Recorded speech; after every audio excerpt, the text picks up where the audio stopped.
د اسلامي امارت د صفونو د تصفیه کمیسیون وایي چې د ځواکونو له لیکو څخه د نامطلوبو کسانو د ایستلو لړۍ په چټکۍ سره روانه ده. د یاد کمیسیون مشر لطیف الله حکیمي له STR تلویزیون سره په ځانګړې مرکه کې ویلي له صفونو څخه د تصفیه کارونه د افغانستان په ټولو ولایتونو کې روان دي او تر دې مهاله یې زیات شمېر کسان د اسلامي امارت له لیکو څخه ایستلي دي. د نوموړي په خبره چې 14 ولایتونه په مکمل ډول سره تصفیه شوي او دغه راز د نورو ولایتونو د صفونو د تصفیه لړۍ به هم په نږدې راتلونکي کې بشپړه شي چې د اسلامي امارت له لیکو څخه تر تصفیه کېدو وروسته به د یاد کمیسیون یوازې د شکایتونو برخه دوام ولري. څلور ولایتونو څخه موږ تر نن ورځې پورې الحمدلله 14 ولایات تصفیه اعلانوو، تصفیه شوي دي.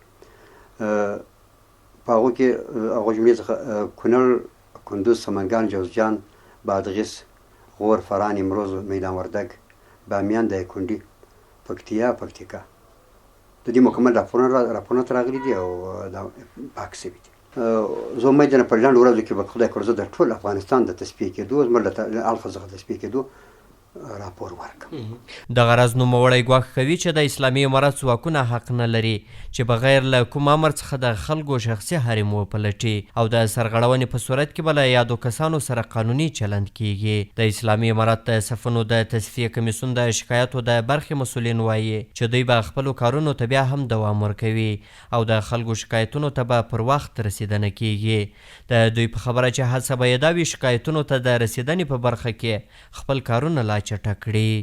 په همدې برخه کې د دوی که ستونزې دوی ولري چې هغه له نظام سره ولري، خدای ما کوه زموږ له مربوطه د امارت له منصوبه مجاهدینو سره څه ستونزه ولري هغه دې له موږ سره شریکوي.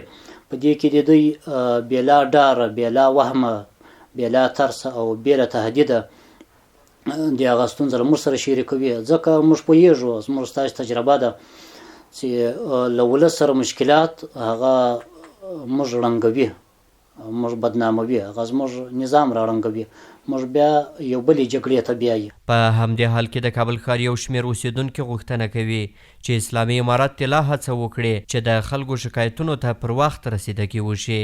د دوی په خبره د اسلامي امارت ځینې ځواکونه په ښارونو کې له خلکو سره مسلکي چلند نه کوي.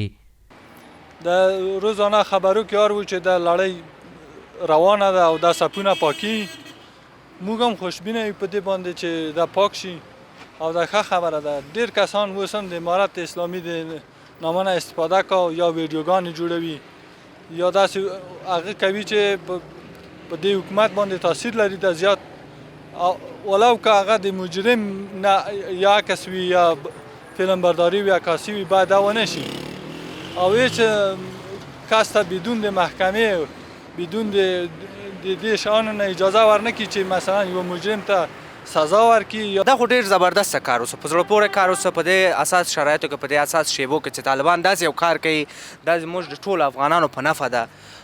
دا ټولو افغانانو ته ګټه لري، نه تنها طالبانو ته، ځکه چې دا هر افغان ته، هر افغان چې د افغانستان کې ژوند کوي. د صفونو د تصفیه کمیسیون وروسته تر هغه د اسلامي امارت له لوري جوړ شو چې کابل ښار او یو شمېر ولایتونو کې ځینې خپلسرې کړنې ترسره شوې.